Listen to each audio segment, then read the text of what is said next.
bisa berbagi sedikit kisah saat ini sudah sampai di mana perjalanan?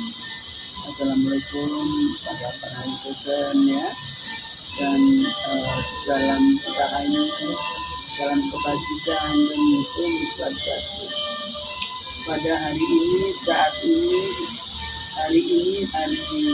apa ya? Selasa. Hari Selasa. Hari Selasa yang berada di dahulu ini adalah sebutannya Putri Ayu Pemecutan, ya. Putri Ayu Pemecutan, dan sekarang beliau mungkin nama aslinya adalah Siti Hadijah, ya. Beliau ini adalah seorang muslim yang nikah dengan Raja Pemecutan, ya. Raja Pemecutan masa lalu yaitu Puri Pemecutan, dan beliau masih beragama Islam, dan para raja yang ada di Puri Pemecutan itu beragama Hindu. Pada zaman dulu kalau Lea itu ya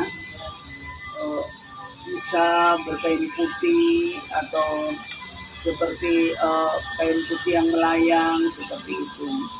Nah, penjaga raja hulu balangnya ini dia sigap dan dia dipesan apabila ada serangan gaib atau serangan ini, ayo dilaksanakan. Tetapi dia tidak tahu bahwa istri raja ini beragama Islam, ya. Dia lagi sholat, lagi sembahyang, dikiranya Lea gitu dengan hulu balangnya, dengan prajurit-prajurit yang ada di istana ini. Kemudian ditumbaklah beliau. Tapi sebelum beliau itu mengembuskan napas, dia minta nanti aku ini nggak bersalah, dan makamku akan dikunjungi banyak orang karena ini adalah kepada rahmatullah, ya. Aku berdoa kepada Tuhan Yang Maha Esa, ya, dan aku akan ditandai banyak orang. Dan benar waktu dimakamkan ada beringin kecil, dan sekarang sudah menjadi sangat amat besar banget. Dan dulu waktu yang kecil-kecil, waktu mengganti selambu bukan di sini, sepertinya di bawah pohon yang besar ini gitu. Karena di bawah pohon besar itu terus kemudian makam Kanjeng Ratu ini Siti Hadijah gitu, Putri Ayu Pemecutan. Jadi ini sudah dipugar. Seberapa pentingnya Siti Hadijah pada masanya? Waktu itu Islam masih sedikit banget, ya, masuk di Bali ini. Jadi orang-orang Bali nyaris kalau orang sholat itu tidak tahu kalau dia bisa memakai putih-putih atau memakai apa saja, ya. Itu dikiranya di kamar sendirian terus pakai putih-putih. Nah, ini dia langsung menubak tanpa bertanya-tanya. Nah, ini tapi Siti Hadijah sendiri sudah mengeluarkan kata-kata bahwa aku ini dipanggil sama Rasulullah, ya, untuk menjalankan ibadah di sini. Jadi agama apapun itu harusnya berdampingan.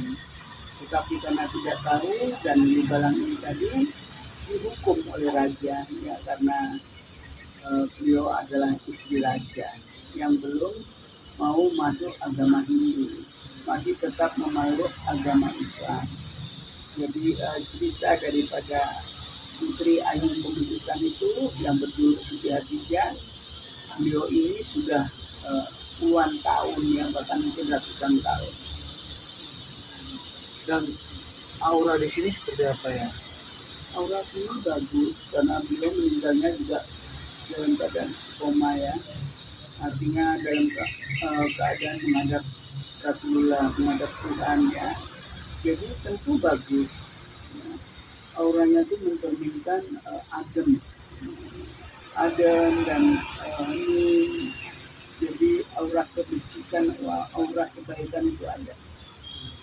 Nah, sekarang kan banyak peziarah di datang yang melihat itu, orang-orang yang berziarah itu pasti sih yang beredar saat ini? Ya, mereka kadang-kadang banyak yang menyepi, tapi sekarang ini ada sistem juru kunci ya, tetapi ini juru kunci ini agak aneh, ekstrim kalau yang lihat. Waktu yang dulu kesini-sini waktu kecil-kecil tanpa juru kunci, dan kita mau ganti selambu pun kita ganti-ganti sendiri atas prakarsa pikiran dan keinginan kita. Tetapi sekarang juru kunci itu menanyakan kamu bawa uang berapa, kamu berberapa, kamu dari Jakarta, orang Jakarta banyak duit, itu nggak boleh sebetulnya. Ini saya ingatkan ya, saya juga seorang spiritual. Kalau ada juru kunci macam begini, ini nggak boleh diteruskan. Maksudnya kenapa? Ini adalah kebudayaan. Bukan kita atau menyembah makam ya, tetapi disinilah ada karomah ya, ada makam seorang yang betul-betul diijabahi oleh Allah ya, sampai akhir hayatnya pun masih didatangi banyak orang. Itu mendoakan dan kita meminta karomahnya. Tetapi di sini dikomersilkan sama sang juru kunci. Kalau buku beli oke lah ya, karena buku dicetak. Tetapi kalau kita memberikan di kota amal ini, itu harusnya seikhlasnya. Nah, kalau orang nggak mampu tetapi kepingin bersembahyang bagaimana? Ini tidak boleh diteruskan semacam ini. Jadi harus ada pengetahuan. Dia bilang, ibu orang mana? Saya orang Bali, Bu. Saya dari Sesetan. Sudah saya terangkan begitu, oh kalian yang nak Jakarta kan banyak uangnya dong. Banyak dan tidak banyak itu tergantung keinginan kita. Orang bersedekah itu ikhlas, ya, untuk kota amal pun harus ikhlas. Tidak ada paksaan. Tetapi kalau dipaksa begitu, wah ini amburadul jadinya. Nanti yang kesininya ini yang kasihan, orang yang tidak tahu pikirannya semacam ini, padahal tidak ada aturan semacam itu, tidak ada. Ini aturan dibuat dia sendiri, saya tahu persis. Karena Eyang ini mainannya dulu di sini, makanya Eyang tahu letaknya dulu ini, makam ini di bawah pokok pohon besar ini sebelum dipugar. Kalau Eyang bisa mungkin merasakan secara spiritual nih, berada di sini nih, ada sesuatu atau ada atmosfer apa dari makam ini ya? Yang kemarin sudah dikunci ya, tetapi ada tarikan. Sepertinya kamu harus ke Putri Ayu Pemujatan, ada apa? Mungkin ya salah satunya saya diberitahu bahwa penjaga ini nggak benar gitu, dan saya harus melaporkan hal yang sedemikian. Masalahnya ini menghilangi citra baik daripada Puri Pemujatan sendiri. Oke, untuk penjagaan kebersihan itu tidak masalah, kita sudah memberikan di kota amal, tetapi jangan seperti itu, orang ditarget. Kalau orang ditarget itu seolah-olah ini tempat apa? Ini tempat doa loh.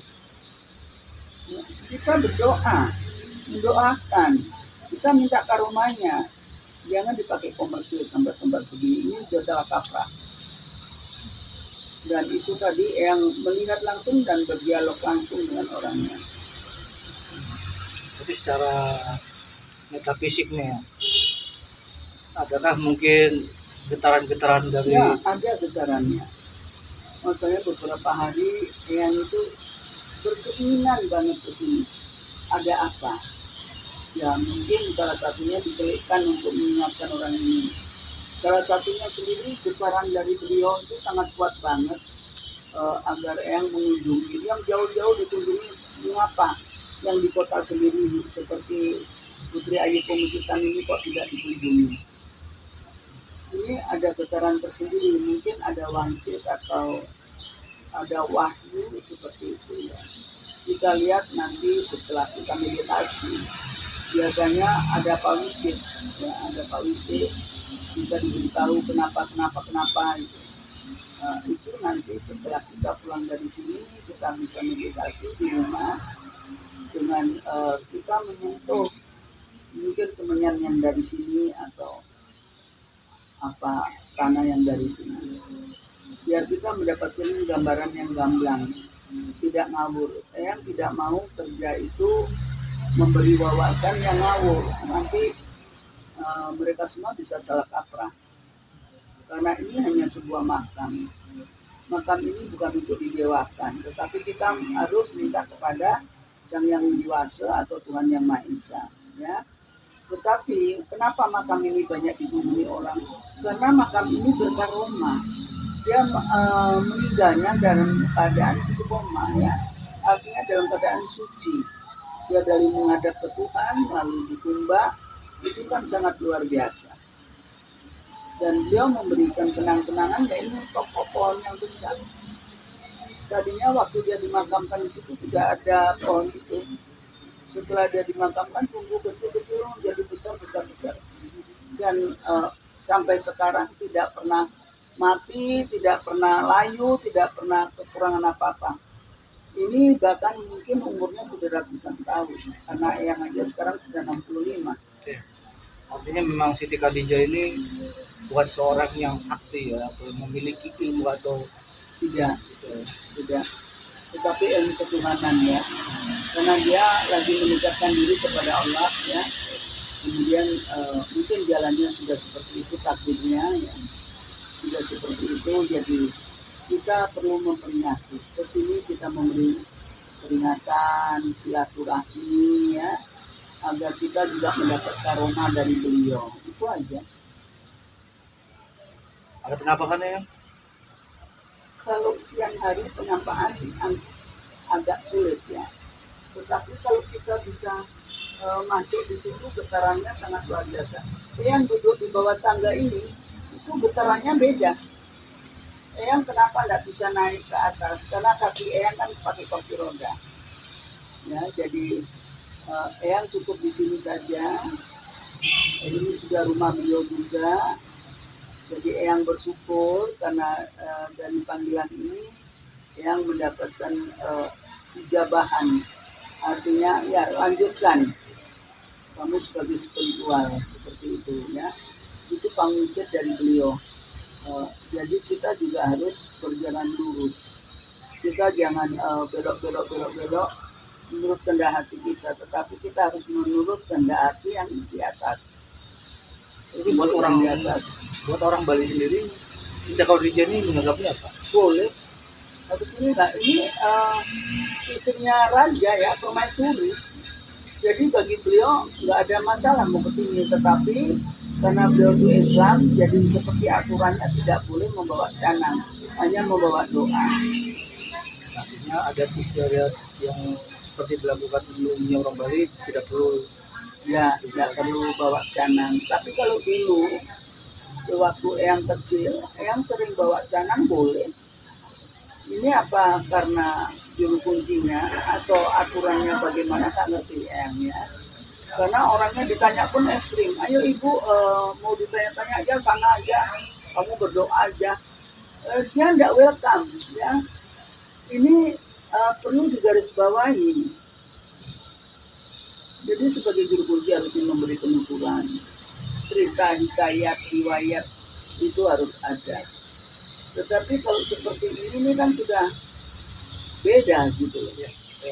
Terakhir ya, kalau orang Bali sendiri menganggapnya Khadijah apa? Dan mungkin terakhir yang kesini harus seperti apa? Ya, mereka semua terkejut bahwa itu yang dilakukan itu doa, lagi berdoa, lagi sembahyang. Dan yang hulu balang itu tadi, dia salah nggak salah, salahnya dia nggak bertanya dulu. Tetapi dia juga nggak berani bertanya karena beliau adalah seorang istri raja. Ya.